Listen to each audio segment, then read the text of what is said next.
Howdy there, fellow pioneers! Welcome to Pioneer Days. I'm Aaron. And I'm Tom. I'm Wes. And we're Neverboard Gaming, and this is Pioneer Days. I did not approve of that intro. This is Aaron's last video.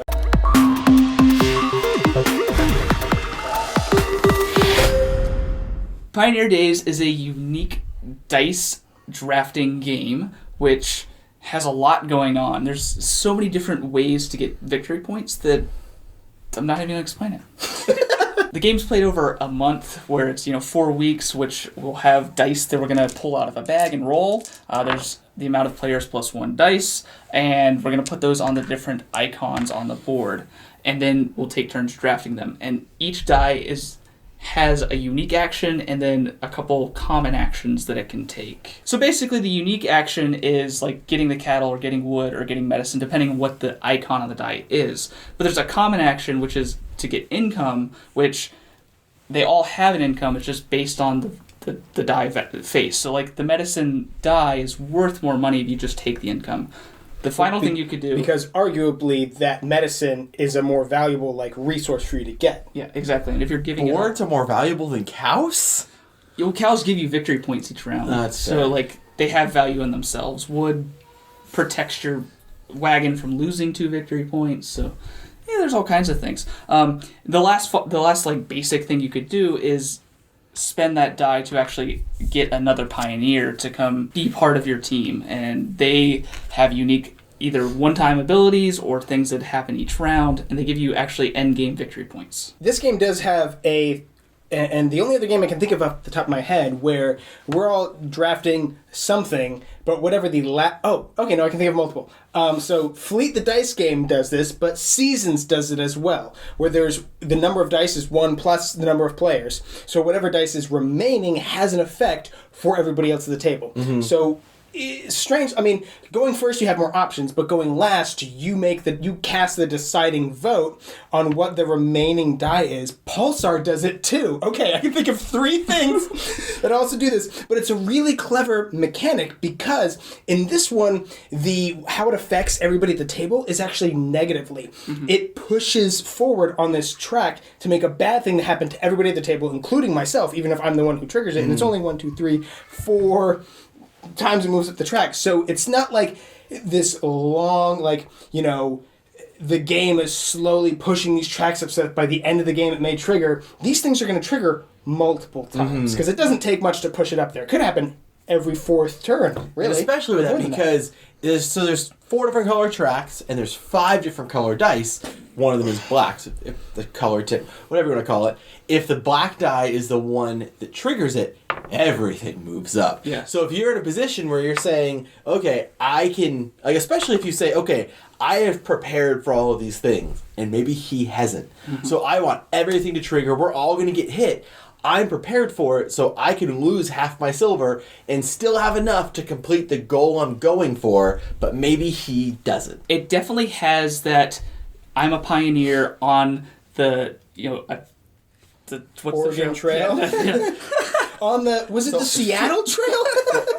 The Oregon Path? The Path? I was going to say the Great Western Trail. Is that That's another game. Yeah, I know, but is it based on... I think that's that could be accurate. Yeah. Either way, you feel like you're heading out west and you're packing up and you're there's just all this bad stuff happening to you guys, and you need to constantly prepare for it. And like Wes was saying, you get to be the deciding factor on what happens when. So if you're more prepared in one thing, I'm going to draft this green die because I'm not prepared in that, and I want the last die being yellow, or if it's the black one to push everything, push that forward. And another big reason for that is you can't do everything. You can try and diversify and have cattle, have actual, people that are part of your clan, or you could, have a bunch of money. You just can't have a lot of everything though. So one of these is going to be worse for you to trigger. I think the word I want to use, and you're kind of touching on it, is that one of the biggest words for this game is mean.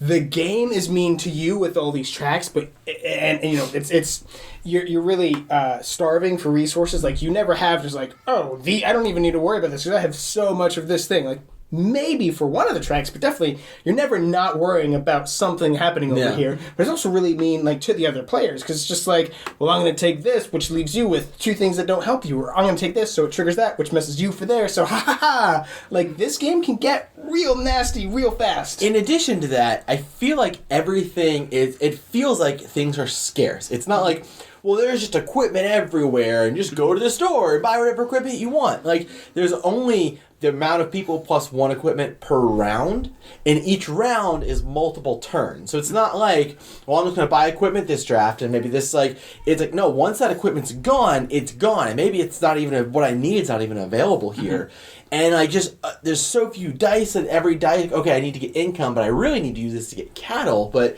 like, there's just not enough turns to really accomplish what I want to do. So it gives you that, like, desperate feel that even though there's not, like, just tons and tons and tons of player interaction, the meanness is that if Tom can mess up one thing that I need, the whole round could be shot for me.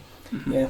It's also, this game is definitely, I'm not going to say that if you've played it before you have an advantage, not necessarily, but as you're playing, you definitely realize just how much of this, one of my favorite hand gestures to move when talking about games, like how many of this affects that, which affects that, which affects this, which means, ooh, if I get this one choice, like there were times like middle of the game when I would take a dice and I'm like, okay, I get one cattle.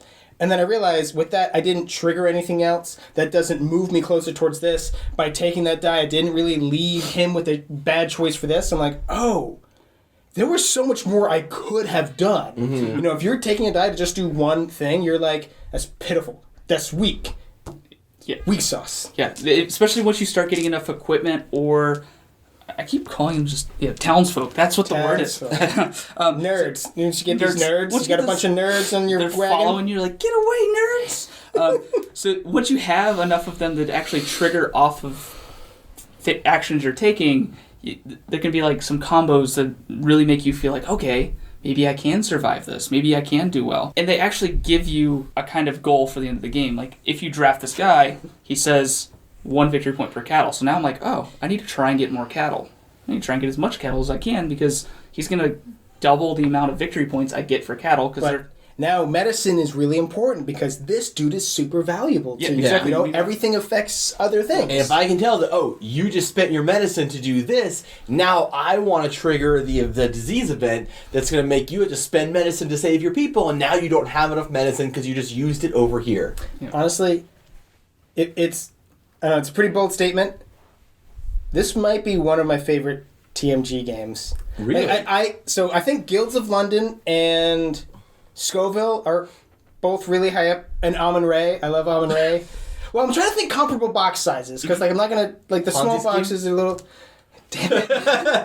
They just make good games. They make so many good games. Yeah, especially the bigger box, like solid games. Like they do a lot of really light small box games. There's nothing wrong with that. That's not like the meat of what we want to go for. Yeah, but almost anything in this size TMG box is gonna be like exactly what we're trying to, like the difficulty complexity level that we really want to like. It's our bread and butter. Yeah. But this is very approachable for this size box, too. I mean, it's kind of a longer game, 45 to 75 minutes, is what it says on the box. But it moves really quick. Yeah. Move. I think the other thing that I really, really like about this game is the fact that there are, like, the round goals. What are these called, Aaron? I mean, they're the round goals. These things you're going for 2 towns to get favors. You're heading to different towns. At the end of each week, you stop at a town and you can do these things for favors. Yeah, that, and especially because the last time you played, my character, it helped with those. This guy, it'll be on there. It'll say what it is. Try the entrepreneur. Satisfy the needs of at least one town card. So they're needs cards. Needs of the town. So there's no single word for it. Maybe. Yeah.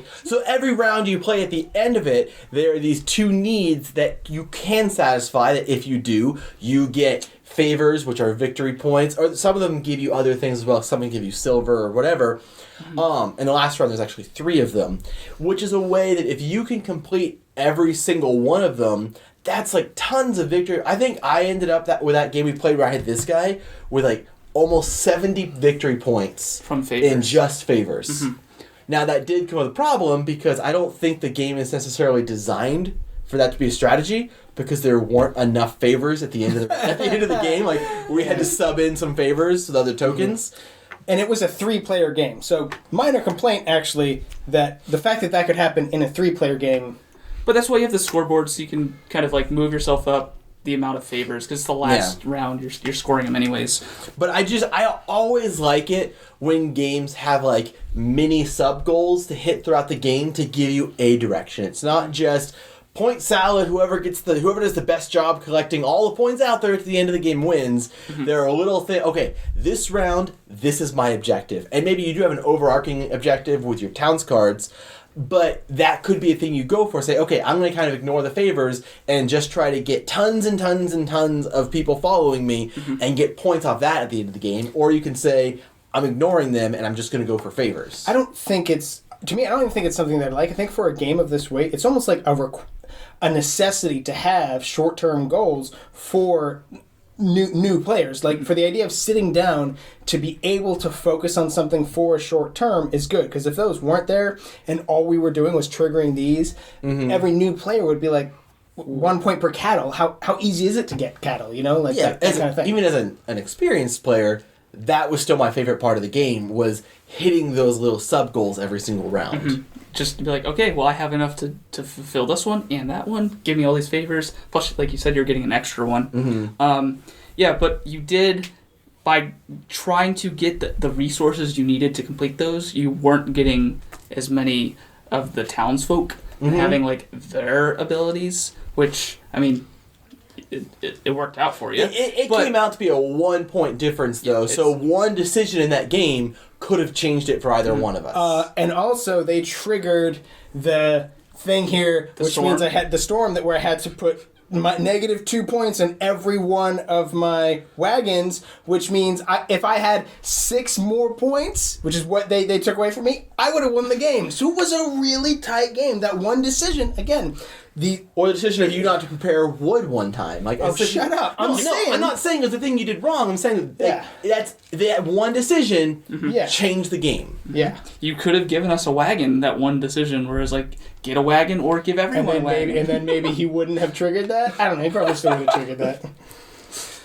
Either way, this game rocks. And I think that part of why I like that is because all the different pioneers have unique abilities, that this style of game, you really need to make sure that you like really look at your character when you're picking them out in the beginning. You need to say, okay, this character is designed to go for this strategy. This guy, your main goal should be getting those favor tokens. This guy, your main goal might be doing something else, and really base your strategy on this card. Just a little pro tip for you. And as you'd expect from a TMG game, they did not lack on quality. These etched dice are awesome. Like, they're never gonna wear out. They're etched. Like, that's...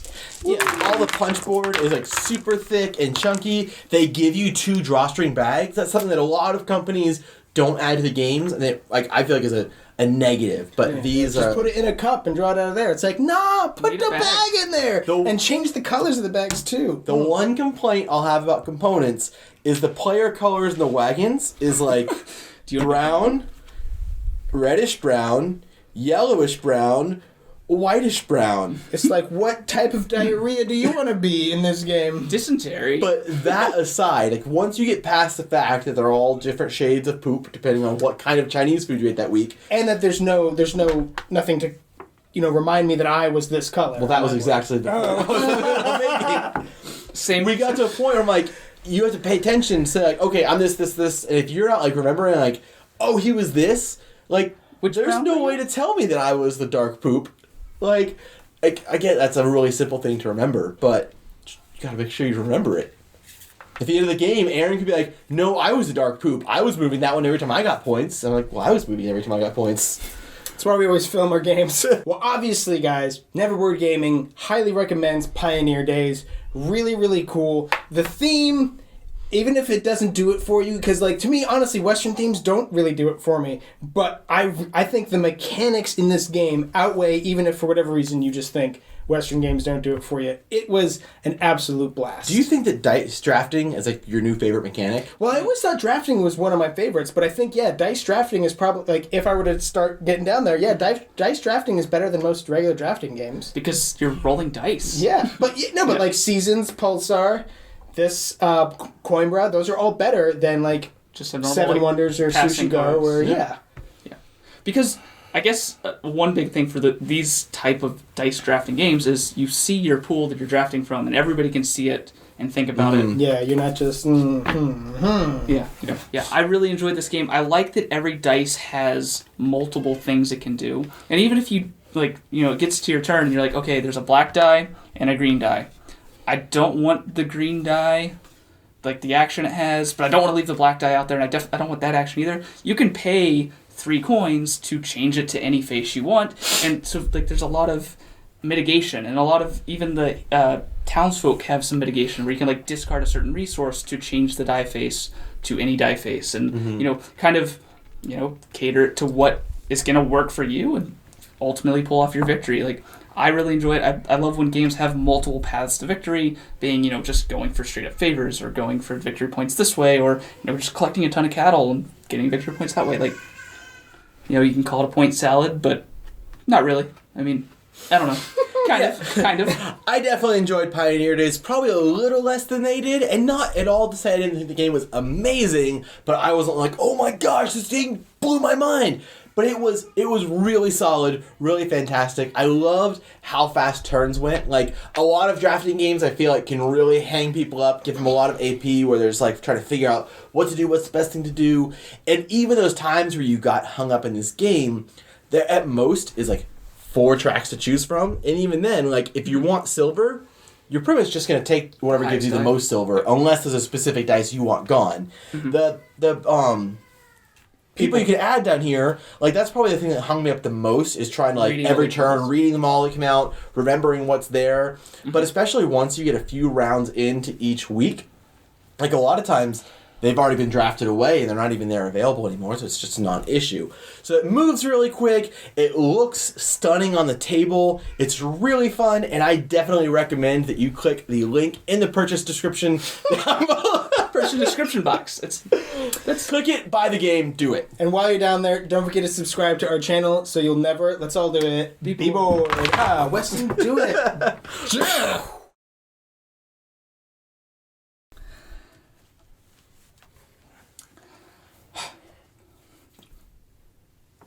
Make it look like these cats are fucking. One of those. Also, I'm just realizing this room is the first room we ever shot anything in. This is our temporary shooting workspace because we did some in his old apartment upstairs, 3rd floor. That's right, we did. I think, this is the first room where we ever shot anything that we actually eventually posted. I think we did unboxing videos there that we posted, but that was about it. This is let me restart. This is the first room where we ever shot towards our faces like this, where we talked about Reviews, a game. how to play. And I'm pretty certain it was a TMG game. It was Cthulhu Realms. Yeah. It's the first thing we ever filmed. Full circle. Comes around.